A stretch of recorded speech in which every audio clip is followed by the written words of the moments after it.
Hello, everyone. Welcome to Life Edge, because life just doesn't have to be mediocre. I am joined today by Dr. Susan Nash, good friend. And how are you today, Susan? Excellent. And I'm really glad to be here. It's a nice day. We had thunderstorms yesterday, and the drought is over. Oh, gosh, yeah. Good riddance drought, right? Yeah, we've been having a drought, too. So it's better this year. Well, here we go. Let's go.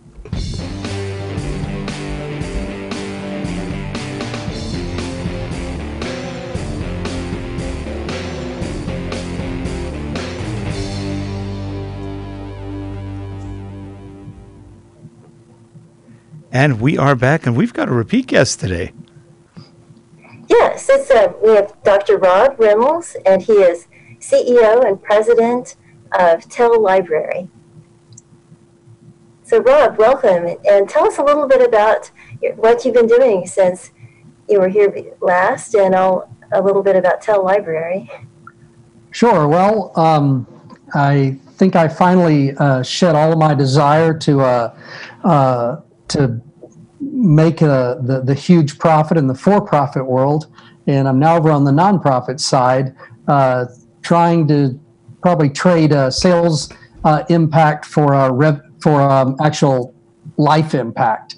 So in the past, I worked at large publishers, I worked at big universities, and for educational technology startups. And the goal there was always to make a difference, certainly, and to have some kind of impact with innovation. But because they were startups, because they were for-profit entities, the goal was always to maximize revenue, maximize margin, and do well, and hopefully sell your company. A little over a year ago, we started this initiative called Tel Library. It is a nonprofit organization focused exclusively on affordable learning solutions. We measure our success by trying to be probably the first truly scalable and sustainable affordable content solution out there. We are putting a lot of innovation into learning design, into content development strategies and technologies. And as a result, we're trying to bring to the market fully self-paced online courses, free reference library materials, very low-cost textbooks, and a number of other curriculum solutions, all at just rock-bottom prices that a lot of people thought really weren't possible. And so we're pretty proud of that. We just launched fully publicly, and we have really big plans for the future. That's really great. And one thing that I think is really unique about what you're doing is the fact that it's really addressing a specific time in this country's history. I mean, yes, we've had lots and lots of online learning, but what makes yours different is that it seems to be tailored toward homeschool. Could you tell us a little bit about that? Right. When we put together Tel Library, one of the things we were cognizant of is that there are large markets that no one is really addressing directly. So we set as our mission, the goal of really taking care of markets that are either underserved or underdeveloped, and trying to bring affordable education to everyone in America and hopefully globally. And so one of those markets is the homeschool market. To date, the homeschool market has generally been served by people who already have established products in the marketplace, and then they just see the homeschool market as kind of an ancillary place to sell their products, but at the same price they sell it everywhere else. The homeschool market is actually the most price-conscious market in the education space. And so we decided that this was a great market not only to really bring affordability to people, but also to provide solutions that are really aware of their specific needs. Instead of just selling the same old high school or college product to this other market, we thought, well, what if we could develop product and put it at prices that really addresses this market specifically? So in our case, it's about giving courses to homeschool parents and homeschool students that they can take and earn all of the and learn all of the things they need to learn for their high school degree, but also earn college credit for their courses. And to do that and be able to sell those courses for about $65 for a 3-hour course. Our goal is, can we make sure that anyone in America can get 2 years of college credit for for under $2,000 or under $1,000 a year. We believe that there's a price point at which people don't have to get loans. People don't have to go into debt. Right now, we've kind of pinned that at about $1,000 a year or under that. We feel that at that price point, anyone in America with a little bit of help or just by saving a little money on their own can go out and get a good college education. Homeschool is a great place to start with this, and it is a price-conscious market. It's also a market where people are really looking for innovative solutions, and so far we've had really good feedback from the people we share our product with, and we're expecting to have a really nice launch into that market this fall. That's actually pretty incredible. I had a snickering thought of, do you go to sleep with your eyes open, just afraid that the lending institutions are going to come after you? It is innovative, and it's really a shame that more people aren't doing things like this, because especially the colleges and universities, it's become such a ripoff to get a college education today. The kids are basically indentured servants for how many years? $200,000 loans to get degrees of which half of them are useless because they're choosing really kind of ridiculous things. But that's what we're seeing, and the homeschool market is absolutely, from what I'm hearing, and I have a daughter who has a young one, and they're starting to homeschool, and they're just going, my gosh, the schools in our area are so horrific that we have no choice. Yeah, and we have so many things happening. That's such a good point. We have so many things happening in society today, whether it's violence and other issues, that parents and students alike are continuing to question what they need to be doing at the high school level, and whether they want to go full-time to a public or even a private school. What's the best solution? I think the other thing we're seeing is that increasingly high schools are starting to move into this space and realizing that a lot of college education can take place in the high school and through dual enrollment. And in fact, in this junior and senior year for good students, they essentially repeat in their first 2 years in college what they just got through doing in high school. Oh, that's true. And so the best way we think to reduce, to make college education affordable is to push the first couple of years down into high school. So along those lines, next year we'll be rolling out, in addition to the homeschool market, what we call an early college high school program, where high schools can use our curriculum to satisfy the high school education and curriculum needs, but where their students can also earn college credit for that. The idea being, when students graduate from high school, why don't they already have 2 years of college credit? Absolutely. They can transfer to the college of their choice. Well, it's interesting because I'm sorry, Susan, go ahead. Oh, I was just going to say, the good thing is that this is not reinventing, or this is not going into deep waters where there's no hope of successfully completing it, because community colleges are already doing this in what they call dual enrollment. So that the paradigm is established. Right. I think what makes this a little bit different perhaps is the fact that the curriculum will be complete. The curriculum's complete. It's very self-contained. One of the things that's kind of unique about us compared to other publishers or academic institutions is we're focused on a very narrow set of products, what we would call those first 2 years of general education in college, the last 2 years of high school. So all told, our library will probably never be more than 30 to 35 courses, all focused in this one area. And that allows us to do continual improvement. And instead of building more, we want to build better in our space. And it also keeps us from competing with other people. We're not a degree granting institution. We're not trying to replace anyone. We're trying to be that funnel that provides students to other people and really helps them achieve what they're trying to achieve in their degree granting status. It's really interesting because if you go overseas to Europe, or I lived in South America for a while, and when the kids graduate from high school, they have what they call a bachelor's degree, which is basically a little higher than what we would call definitely a lot higher. It's at least very close to a bachelor's degree here. And then they go into their major of choice. If they want to be a doctor, it's a 6-year school. If you want to be an engineer, it's 4 years. And then they graduate with what they call a license to practice. And it's interesting because they don't have to waste a lot of time in breadth requirements. They've already done all of that with 10 solids every year in high school. And we seem real. When I first got down to, I was living in Argentina. When I first got down there, I went, oh my gosh, we are so far behind compared to other places. And I lived in Europe for a while too, just seeing the differences. And we literally are about 2-3 years behind when we get to to college or university life. And it's just repeating, like you said, everything we've done before. What a waste of time and money. Yeah. And we see people being so bored. Oh, and bored, yeah. Mm-hmm. Yeah. Yeah, and I think there's this just confluence of events economically, socially, politically that are happening in America today that make this the opportune moment for people like Tel Library. There are other organizations interested in the same things to really take advantage of the moment, support this movement. I think we're going to see high schools just more and more gravitate in this direction. There's competition in the marketplace. As several high schools begin to offer this, others will, because parents want their kids to have the same opportunities. And higher education will respond as well.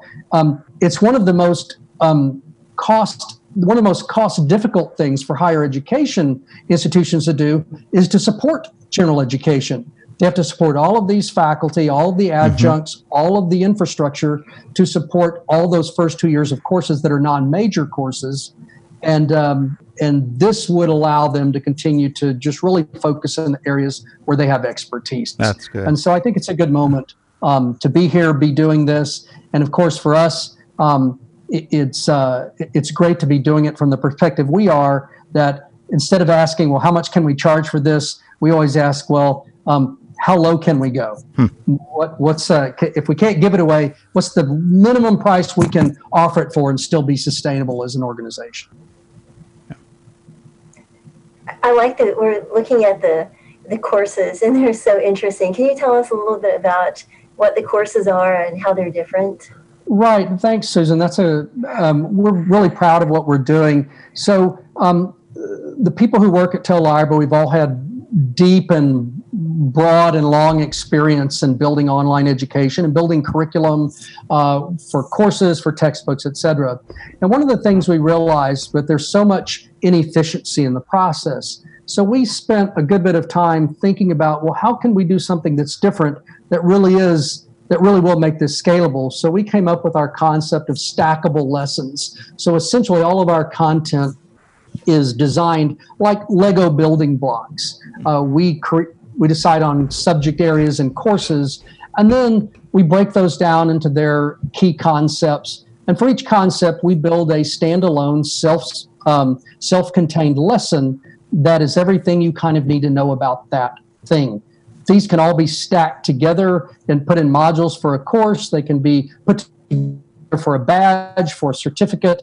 We can add assessments of different types to them, different types of assignments. But this stackable lessons allows us to create content once. It's a software model. We can create every piece of content once, recombine it, and put it into these different products through a publishing mechanism that gives us this great deal of efficiency. So the same lessons, the 65 lessons I have right now in U.S. History 1 are also available in certain badges. They're available as a textbook. They're available for a certificate course. They can be available in all these different ways. And most important, I can use those same lessons in another course without having to redevelop them, because they're designed with this whole idea of flexibility and recombining and in mind when we build them and design them. Well, that's actually wonderful. And it's something that in corporate America, they haven't figured out yet, because everything is done 1,000 times in duplicate. And they buy learning content management systems, and then what they do is they do it 1,000 different times. Nobody reuses content. And you just shake your head and go, huh. But it sounds like you took the correct principles and built the building blocks to make it totally reusable, which is absolutely great. I mean, we need more of that. And it's amazing. The tools are out there and nobody uses them. Yeah, and people don't think about it, especially in a general education curriculum. The whole curriculum is built and envisioned so that there's this cross-disciplinary approach that we're talking about some of the same things. In economics, I'll talk about political economy, but I also talk about those in government and probably in history as well. I shouldn't have 3 different lessons on political economy. Right. I should have one that is built to be plugged in across different courses. And that way students have a consistent nomenclature, consistent glossaries, consistent explanation of concepts. And so they're not confused, and actually it's just additional scaffolding for them. Yeah, my head hurts right now. This is all too logical. It makes sense. I'm not used to that anymore. What planet are we on? I'm sorry. I'm being facetious today, but it's so true. Yeah. Oh, go ahead. No, I just said, the innovation it's important, because that's really how training should be developed. And also, if you look at what we've done with training over the last few years, it seems like we're ripping training apart rather than building it together in good building blocks, reusability, and again, get rid of the boring aspects of training and make it more interesting. And like you said, from what it sounds like, as things change or as subjects maybe have information added to them, it's easy for you to go in and make a change that then ripples through all the other courses that it affects. We can make changes to content within a lesson. We can add new lessons very simply. We can do this if we work with a particular institution or school that has a unique point of view on a particular course or discipline. Yeah. It's easy to add lessons that reflect that and customize without changing everything. And we use technology that makes it so simple for us to do this. And that's really been our mantra from the beginning. We knew that we couldn't be successful and reach our goal and our missional and our middle stance. We couldn't make that come true if we didn't find ways to be truly efficient and effective in bringing that kind of a model about. Yeah, that's great. Okay, so I have a mean little thought. I was looking at the government debt, and it looks really good. And I was thinking, this is something that Maduro in Venezuela needs to take, because some of their ideas of dealing with debt and problems is just to add some more, take away the zeros on that. The way to control hyperinflation was just to eliminate zeros. Well, anyway. It's funny you bring that up, because I lived in Argentina during their hyperinflation years, back 77 to 1980. And that's what they did. They would just issue a new currency. Well, let's have a new currency today. What's your old currency worth? Nothing. So, and it hasn't changed in all those years. We haven't seen a lot of hyperinflation, though, except in extremely probably socialist or communist countries where there's nobody building anything. There's nothing going on. And it's a scary thing. Not fun to live in. Oh, yeah. My heart goes out to everyone who's living in Venezuela right now. It's tragic. Yeah, and considering they were one of the richest countries for a while. Yeah. Oh, yeah. Yeah, interesting. Well, and so thinking of like how education and information can make the world a better place, I like the way that Tel Library is also looking at people who have been underserved. Can you talk about some of your plans to work with incarcerated people? I'm happy to. That's because that's such a big passion to me. Susan's heard me say this before. What's the good in starting enterprises and leading companies and organizations like this if you can't pick out a few windmills and do a little jousting and have these things that other people aren't willing to do or just don't have the heart for, and say, I think we're going to give it a shot, even if it's impossible. So one of the advantages of developing processes that allows us to create such affordable content is we can look at other markets and say, well, who's being impacted because they're either underserved, they're undereducated, they're underskilled, and they just don't have a chance. And if we can create a really flexible learning that's very affordable, who can we work with that other people are having trouble with? So we have a couple of markets that we're going after under our general umbrella of what we call our Career Foundations program that we'll be launching first in August and then rolling out to a greater extent this fall. And that is really designed specifically to help people who are unskilled, undereducated, really that feel like they've come to an end and don't have any place to go, adults in the U.S. primarily, and to give them the education they need to level up, to go get a job that will actually pay something, to go to have an education and a place of employment and a paycheck that gives them hope and that can give them a new attitude on life and really give them a chance to start over. And as we've been working on this, we wanted to do pilots to really start digging into how we could make it effective. And we decided, who can we work with first? That's going to be hard. Where persistence is low, where they want to give up, where the chances of success aren't very good, and this is the reason they're where they are. So we said, well, let's look at correctional institutes. Let's look at correctional centers. Let's look at halfway houses. Let's look at people with drug and alcohol problems, people with criminal backgrounds, where recidivism is high. And can we work with organizations and groups and centers that are currently serving people that are in these places and come up with an educational solution that is affordable, so no one says no because they can't afford it. No one says no because they can't make it work because they don't have computers or they don't have access or they don't have a teacher. But can we design something that can literally reach every one of them for people if we have partners who are willing to make that happen? And so we're in the process of kind of polishing out our design of our curriculum and building that. We'll launch our basic workforce readiness program just completely online for free, a certificate beginning August 1st that anyone in America can take. And I guarantee you it will get them ready to level up to that place if they're unemployed or unskilled, to get a decent job and to be a great employee. And then we'll launch our advanced workforce readiness program this fall, and we'll be rolling that out through correctional centers. And I couldn't be more excited, but this is what I'm talking about, an impact. If you build a model that will allow you to truly do it in an affordable but with high quality content, if you can do it in that way and you're willing to try a little bit harder and to flex when the situation seems a little challenging, there's so many people that need to be reached.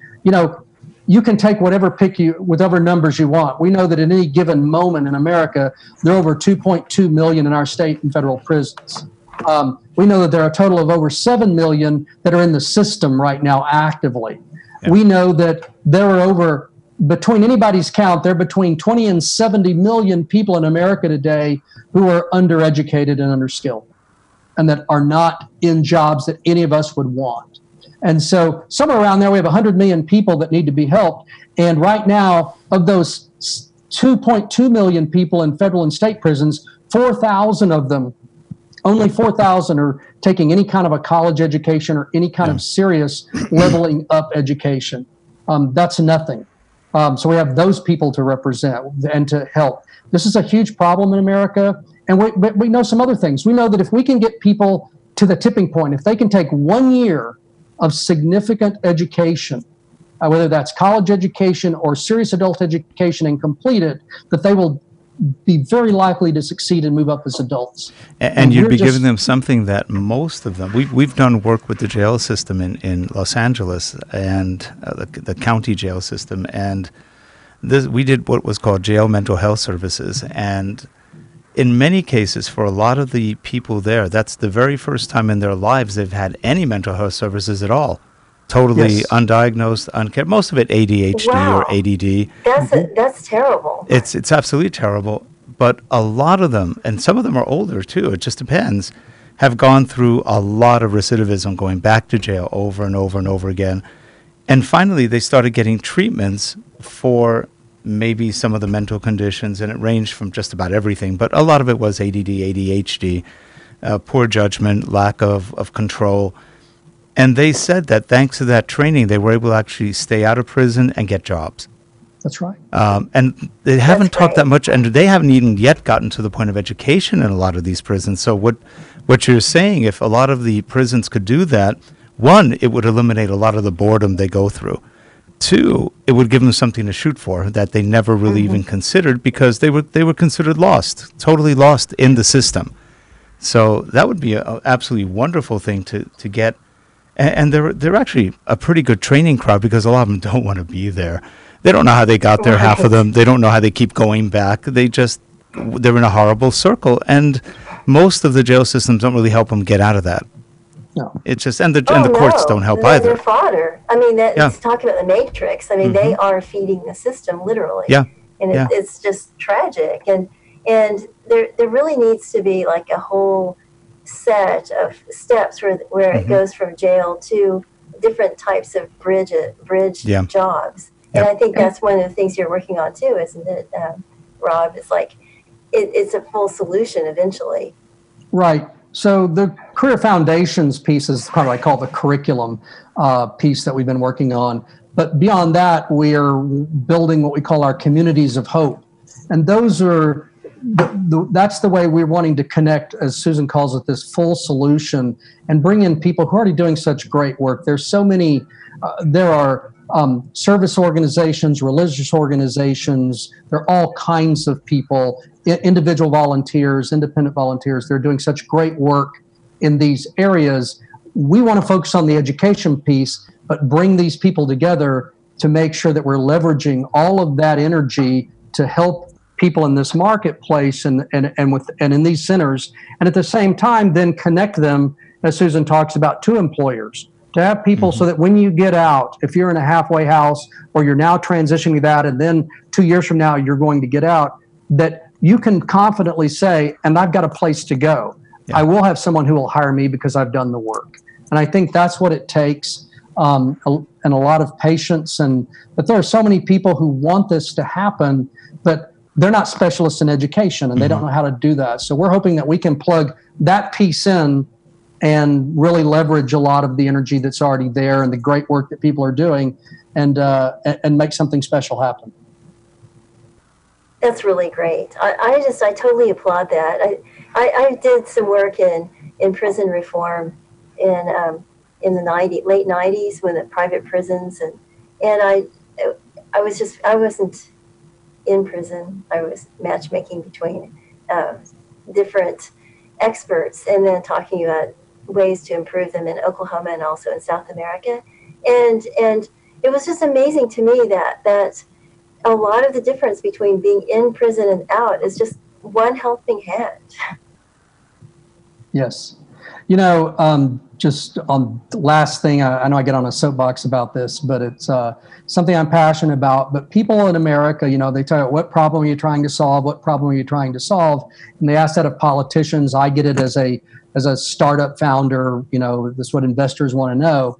Well, the problem we all need to be solving is hopelessness. And if we can give people hope, and it comes in many forms, they make better decisions. They do better things. When people are hopeless, they give up and they don't care what kind of decisions they make. And so that's the thing, I think we need to be about. And education is one way to do that. There's so many ways that people are helping. And I think there's a real opportunity with education, and we haven't always seen it that way. But I think education is a primary building block for us to really kind of develop this bridge to hope for all these people. And I think we're onto something in the way we can do it and deliver it. There's so many people out there, I think, that will work with us. So we're excited about that opportunity. I love it. And it's meaningful. It's meaningful and it carries it forward and it helps different generations. And I find that to be so refreshing. Yeah. Yeah. And with that, Rob, what's a good way for people to get a hold of you? People can get a hold of me very simply. They can always email me at rob@tellibrary.org. You don't have to know my last name. Keep it very simple. I encourage people to do that. And they can go to our website at tellibrary.org, and we have our contact information there.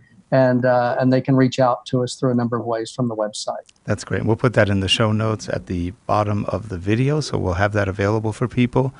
And anything else, Susan? Oh, no, this is really great. Really appreciate it, Rob, and wish you all the best. This is a wonderful enterprise and project. We almost skipped one important thing, Susan.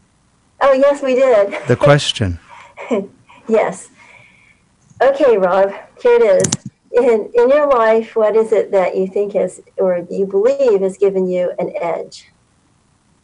What has given me an edge? You answered this almost 3 years ago, but now 3 years have gone by, so it's another edge.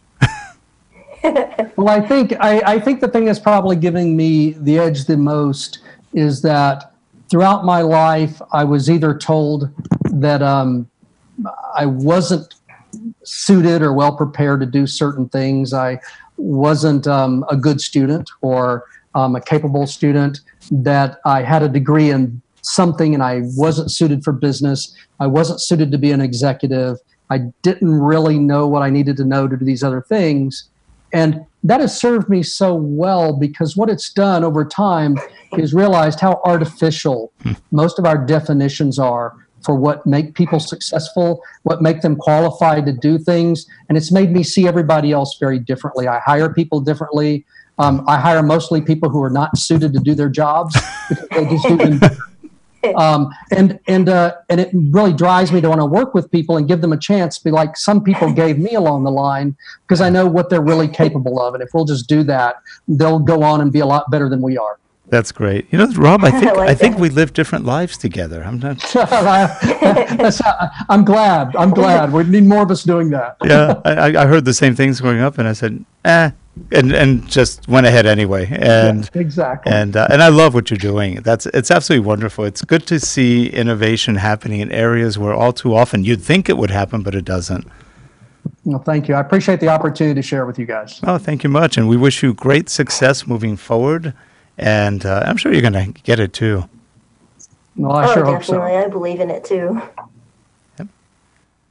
Well, with that, thank you for coming on the show again. We appreciate it. I think you're the first repeat guest we've had. So this is fun. Wow. And yeah, I believe that's true. This is great. You're number one twice. So this is good. Anyway, for you watching the show, we appreciate you watching, and please subscribe and let us know what you think. If you want to get a hold of Rob and find out more about what he's doing, we'll have comments in the show notes below. Please do take a look. Thanks again, and we'll see you next week. Bye-bye. Bye.